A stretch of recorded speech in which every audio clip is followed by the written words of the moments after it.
আসসালামু আলাইকুম প্রিয় বিনিয়োগকারী ভাই বোনেরা। গত বৃহস্পতিবারে দেখেছেন যে আহ, একটা থার্ড ডে প্রফিট টেকিং এর একটা প্রবণতা এবং লেনদেন হয়েছিল 700 প্লাস, 734 কোটি বা এরকম।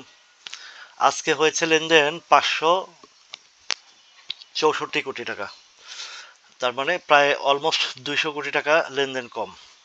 প্রফিট টেকিং করে তারা সাইডওয়েজে চলে গেছে। সেটার একটা ব্যাখ্যা হচ্ছে যে আপনারা জানেন যে মাসের শেষের দিকে মার্জিন লোনগুলোর অ্যাডজাস্টমেন্ট থাকে। বাকি আছে আর 2 দিন। এই 2 দিনে তারা এই মার্জিন লোন যাদের আছে, মার্জিন কোড আছে, তারা আর মার্জিন ইউজ করে না। যারা বড় বড় বিনিয়োগকারী আছেন তাদের সবসময় মাসের শেষ অ্যাডজাস্টমেন্টে তারা 2-3 দিন আগেই করে ফেলে। এতে বোঝা যাচ্ছে যে গত বৃহস্পতিবারে যে লেনদেনটা হয়েছে সেটা মার্জিন লোনের এই যে 200 কোটি টাকা অতিরিক্ত, সেটা আজকে আর কোনো বাই সেল হয়নি। এখন বিষয় হচ্ছে যে বাজারের যেই কন্ডিশন এবং লেনদেন, এই লেনদেনের মধ্যে ব্যাংকিং সেক্টর যদি লেনদেন ঠিক না থাকে তাহলে বাজার কোনোভাবেই দাঁড়িয়ে থাকা সম্ভব না। আজকে টেক্সটাইলের প্রচুর সেল গেছে, ফুয়েল অ্যান্ড ফুড অ্যান্ড অ্যালায়েন্সের সেল গেছে, মোটামুটি সবগুলোই কম বেশি সেল গেছে। কিছু জাং শেয়ার বা জেট শেয়ার এগুলোর একটু অবস্থান ভালো ছিল। তো এখন পর্যন্ত যেটা দেখা যাচ্ছে যে সাইডওয়েজ কিছু প্লে হচ্ছে, এটা একদম এই মুহূর্তে এই সময়টাতে। গতকালকেও আপনাদেরকে কিছু একটা বলেছি যে যখন মার্কেট ডাউন থাকে কখনো অ্যাগ্রেসিভ বাই না দেওয়ার জন্য বামে বসিয়ে বসিয়ে ধীরে ধীরে বাই করা। যাই হোক, বাজার ইন্ডেক্স 35.05 মাইনাস, আর ইন্ডেক্স যে জায়গাটার কথা বলে সেটা আমরা একটু দেখব। আজকের ক্যান্ডেলটাও বেশি একটা সুবিধা না, এর নিচে কোনো শ্যাডো নাই এবং টোটালি বোঝাই যাচ্ছে যে আরো একটু নিচে আসার সম্ভাবনা রয়েছে। যেটা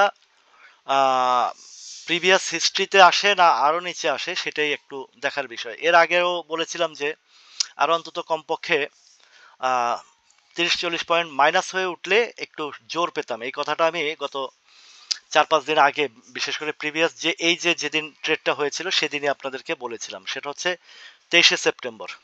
23শে সেপ্টেম্বর বলেছিলাম যে সে ইউটার্ন নিয়েছে, কিন্তু ইউটার্নটা বেশি একটা সুবিধাজনক নয়, কেননা উপরের শ্যাডো বেশি এবং তার যে বটম সাইডটা ছিল সেই বটম সাইডটা না টাচ করে বা আরো কিছু কারেকশন না করে এই লেভেলটা যেটা 5290 বা 93 ঘরটার কথা বলেছিলাম, দেখি কতটুকু, অলমোস্ট 84-85 ঘরটা, এই জায়গাটার কথা বলেছিলাম।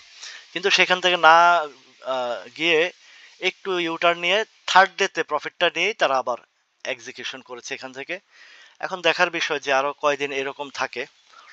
আর পরিস্থিতিটা এখনো পর্যন্ত 5290 ঘরটা বা 280-84 ঘরটা, আবার অনেকের ধারণা যে এই জায়গাটা 5300, এই লেভেলটার কথাই অনেকে বলছে। কিন্তু আমি তখনও বলেছি যে এই লেভেলটা না আসা পর্যন্ত আমার কাছে পুরা এটা হচ্ছে একদম স্ট্রং সাপোর্ট লেভেল যেটাকে বলা হয়, সেই জায়গাটা না আসা পর্যন্ত নিশ্চয়তার কোনো কিছু পাচ্ছি না। এদিকে চেষ্টা করছে কিন্তু ধরে রাখতে পারছে না। আরো উপরের কিছু বিষয় আপনাদেরকে এর আগেও বলেছিলাম, যখন উপরে যেতে পারছিল না কারণ এখানে সাপ্লাই জোনটা 5700 করে, তো 5600 প্লাস গিয়ে সেখান থেকে এক সাইডওয়েজে ধরে রেখে 1 সপ্তাহ ধরেই নিচের দিকে চলে আসছে। তো হিস্টোগ্রামের বার এখনো হালকা আছে, আরো কিছুটা হয়তো সিগন্যাল আসা অপেক্ষায় আছে। এর মধ্যে আজকে কিছু ওই জাং জুট বা জেট ক্যাটাগরির যেগুলো আছে কিছুটা পজিটিভ রয়েছে।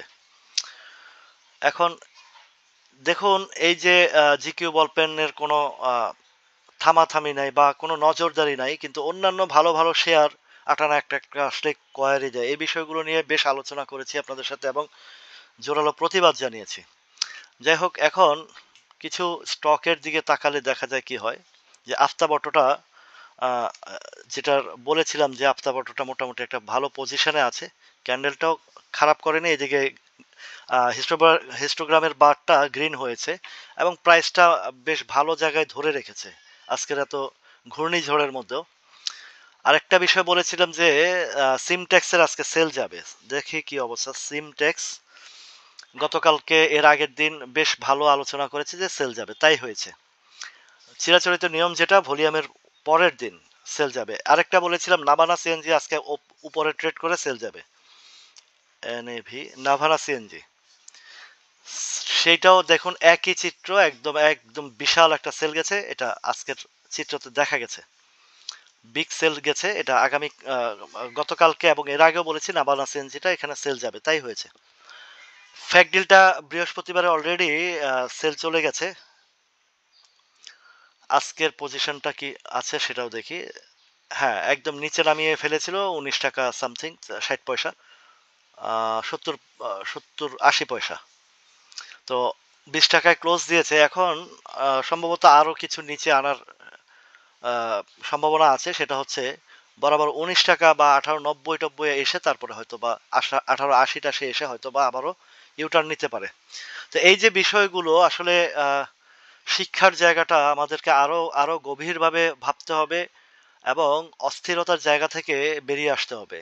বাই সেলটা কিভাবে করতে হয় এটা বারবার আপনাদেরকে বুঝিয়ে আসছি। তো যাই হোক, আপাতত আর এই বাকি 2 দিন আছে, এই 2 দিন আর মার্কেট ঘুরলেও বা কতটুকু ঘুরতে পারে সেটা একটা বিষয়। সম্ভবত এই মাসটা এইভাবেই যাবে। আহ, পরবর্তীতে কি নির্দেশনা আসে, এখন ক্যান্ডেল যেটা, ক্যান্ডেলটা আজকের ক্যান্ডেলটাও বেশি একটা ভালো না। আপনাদেরকে বলেছি যে ক্যান্ডেলের কোনো নিচে শ্যাডো নাই, এবং সেটা কখন আবার একটা ভালো ক্যান্ডেল, ডোজি ক্যান্ডেল বা ব্যাক বাউন্স ক্যান্ডেলের যে চিত্রটা, সেটা যতক্ষণ পর্যন্ত না আসবে ততক্ষণ পর্যন্ত আসলে সুনির্দিষ্ট কোনো বার্তা দেওয়া সম্ভব না।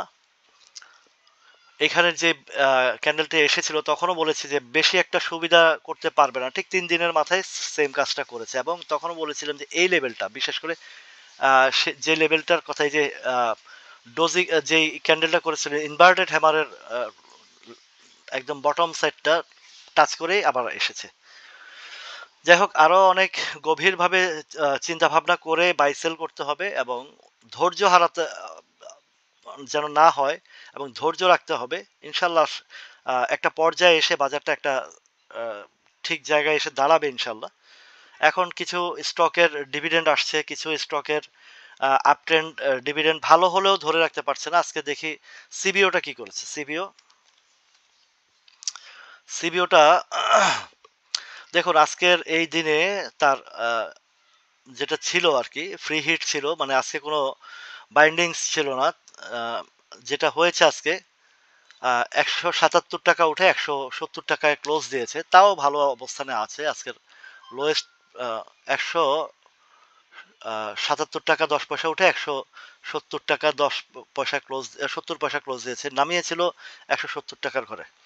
যাই হোক, বাকি বিস্তারিত আলোচনা হবে রাতের লাইভে। তো সে পর্যন্ত সবাই ভালো থাকুন, সুস্থ থাকুন, আল্লাহ হাফেজ।